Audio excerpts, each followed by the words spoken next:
आज महाराष्ट्रात पुन्हा एकदा मंत्री म्हणून छगन भुजबळांची नियुक्ती झालेली आहे.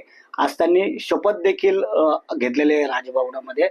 याआधी देखील मंत्री छगन भुजबळांवरती भ्रष्टाचाराचे आरोप केले गेले होते आणि त्या संदर्भात ज्यांनी आरोप केले त्या अंजली दमानी आपल्या सोबत आहेत. ताई, काय सांगाल, आज मंत्री छगन भुजबळांनी मंत्रिपदाची शपथ घेतली. काय बोलू तेच कळत नाहीये. खूप दुःख होतंय, राग येतोय, संताप होतोय की आपण कशासाठी लढतोय असा आज प्रश्न पडलाय माझ्या मनात. कारण ज्यांच्या विरुद्ध लढले, मग तो सिंचन घोटाळा असो, महाराष्ट्र सदन घोटाळा असो, आदर्श घोटाळा असो, सगळेच जर पुन्हा असे राजकारणात येणार असतील तर आपण कशासाठी लढतोय आणि त्यात साध्य काय होतंय. आणि जनतेला कितीही सांगितलं, दाखवलं. आता मी जसं तुम्ही म्हणाला तसं मी आरोप नाही केले, मी सिद्ध केलंय. म्हणजे अक्षरशः जेव्हा छगन भुजबळांची आम्ही जी PIL दाखल केली होती 7 स्कॅम्सची माहिती, याबरोबर अँटी करप्शन ब्युरोकडे 2,653 कोटीच्या डिस्प्रपोर्शनेट ॲसेट्सची माहिती आम्ही जेव्हा दिली, तेव्हा सगळं तथ्यासकट म्हणजे बँक स्टेटमेंट सकट दिली होती. आणि एवढं असून सुद्धा, आणि त्याच्यात चार्जशीट फाईल झालं, 2.5 वर्ष त्यांना शिक्षा झाली, आणि त्यानंतर जर त्यांना तुम्ही असेच मंत्रिपदाची शपथ परत द्यायला लागलात तर आपण कशासाठी लढतोय असा आज प्रश्न माझ्यासमोर पडलाय. आणि का आता हा आम्हाला संदेश आहे सरकारकडनं की तुम्ही लढा, आम्हाला काही फरक पडत नाही तुमच्या लढ्यात, आणि तुम्ही किती लढा, भ्रष्टाचाराविरुद्ध लढा, व्हॉटेव्हर लढा, आम्हाला हवी ती गणित आम्ही करणार, राजकारणात आम्हाला समीकरणं जी हवी ती आम्ही करणार.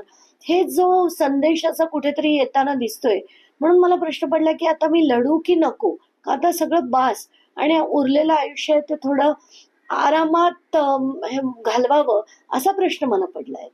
इथून पुढे तुम्ही कशा पद्धतीने आता विरोध करणार आहात, कशा पद्धतीने पुढची कारवाई कशी करणार आहात? मलाच माहित नाही आत्ताच्या घटकेला, पण मी ठरवतेय की खरंच लढू की नको. त्याचा निर्णय मी आज संध्याकाळपर्यंत घ्यायचं ठरवलंय आणि मग बघीन पुढची दिशा काय करायची, लढायचं का कम्प्लिटली सोडून द्यायचं. पण कसं आहे की आता जे ऑनगोईंग केसेस आहेत त्याचं काय करायचं, असे असंख्य प्रश्न आहेत मनात.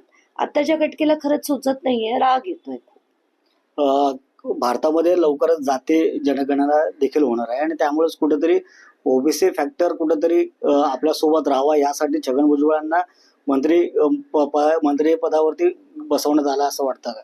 कसलं मंत्रीपद, कुठलं? त्यांना ओबीसीसाठी त्यांनी काय केलंय आतापर्यंत? मला एक ओबीसी दाखवा, म्हणजे एक माळी समाजाचा माणूस दाखवा की ज्याचं भलं यांनी छगन भुजबळांनी केलेलं आहे. एक दाखवा, एक.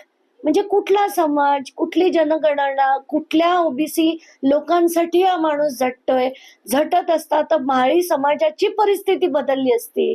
2,653 कोटी हे भुजबळांच्या खात्यात आहेत, माळी समाजाच्या खात्यात नाही आहेत.